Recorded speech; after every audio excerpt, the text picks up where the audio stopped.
resistance. I doubt the Japanese have any honor left after Pearl Harbor. The point is, Mr. President, they are prepared to die in very large numbers for the Mikado. That is the most important thing to them. I feel there should be no rigid insistence on unconditional surrender beyond what is necessary for world peace. There is no rigid insistence on unconditional surrender. It's just the timing. Unconditional surrender is the only obstacle to peace. Despite the evidence of Japan's wish to get out of the war, the order to drop the atomic bomb was given. The news was broken to the Supreme Allied Commander, General Eisenhower. I'm sorry. I think it is wrong. Completely wrong. Really, I? Yes, sir. 2 reasons. 1, Japan is already defeated. And 2, I think the United States should avoid shocking world opinion. Japan is at this very moment seeking some means to surrender with minimum loss of face. Employing this weapon is no longer necessary to save American lives. Go anywhere to meet with Molotov during the recess at Potsdam. Impress them with the sincerity of our desire to terminate the war. For Truman, there was another issue involving the Soviets and the bomb. They debated with Churchill whether or not to tell their wartime ally about the successful atomic test. If they said nothing, it would be a major breach. Truman decided to fudge the issue. Marshal Stalin, thank you. I thought you might care to know about a recent development.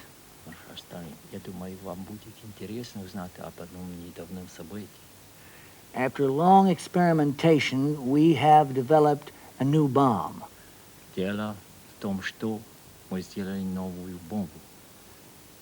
Far more destructive than any other known bomb.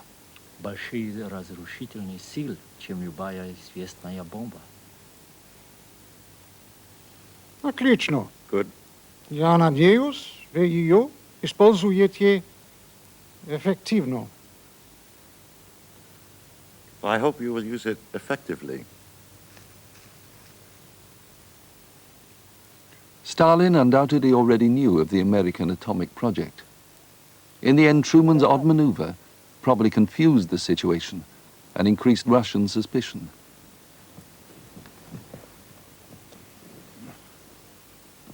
I don't think he understood a word I said.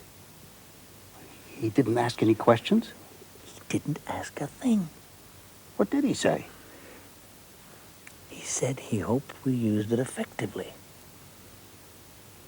Well, he's been told.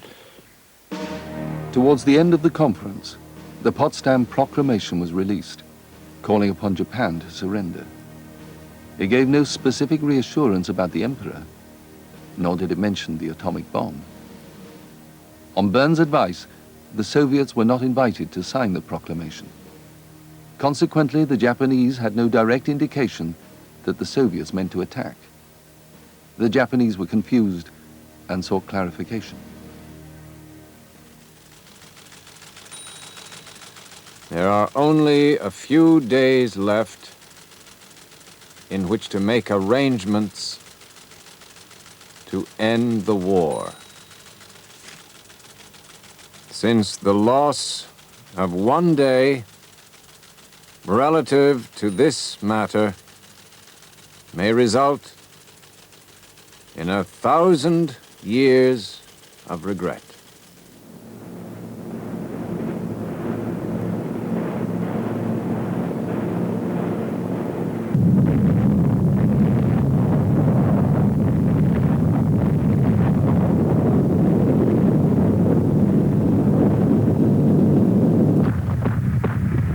On the 8th of August, the Russians attacked the Japanese armies in Manchuria.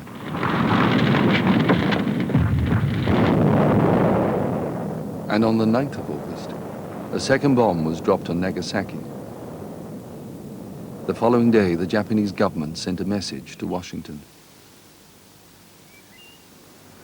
The Japs will surrender, provided it does not compromise or prejudice, quote, the prerogatives of His Majesty as a sovereign ruler. The Red Army is making spectacular advances in Manchuria.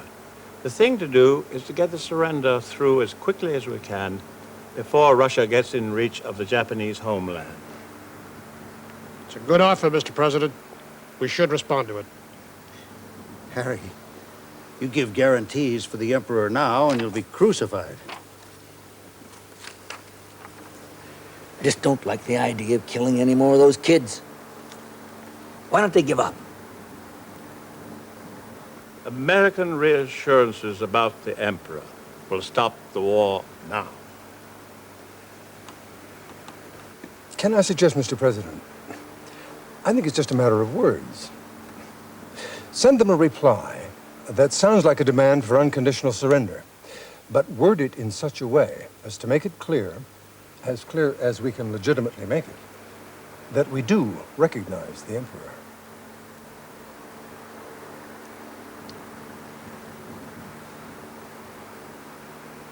Jimmy, will you do it?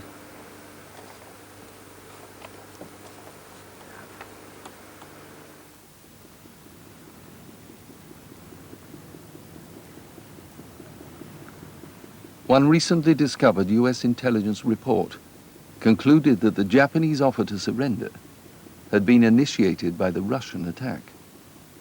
And in the end, the fighting only stopped when the Japanese received the reassurances for the Emperor that they had sought since the spring.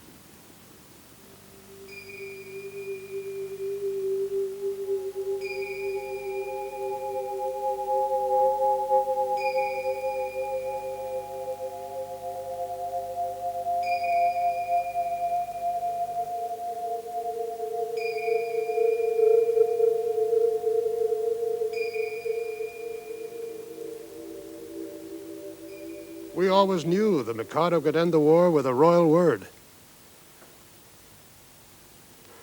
In my opinion, the use of that barbarous weapon on Hiroshima and Nagasaki was of no material assistance in our war with Japan. I was not taught to make war in that fashion. And I don't think you win a war by killing women and children. Before the atom bomb was used, I would have said yes, it was possible to keep the peace with Russia. Now, I don't know. People are frightened and disturbed all over. Everyone feels insecure again.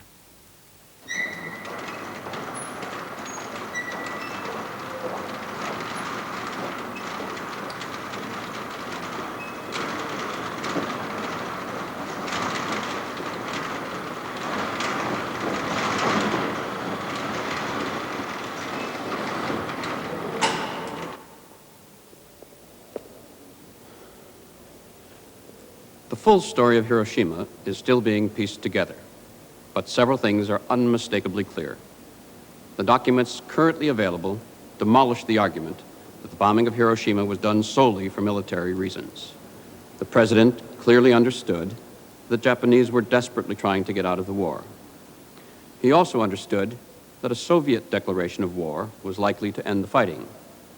He rejected this option for diplomatic reasons, concerned about the Soviet influence in Asia. Top American officials also clearly hoped the atomic bomb would strengthen their hand in the confrontation with Soviet power in Europe. Historians still debate precisely how much weight to place on this factor in relationship to military issues, but there is no doubt that the bombing of Hiroshima was also the beginning of the Cold War and of the arms race.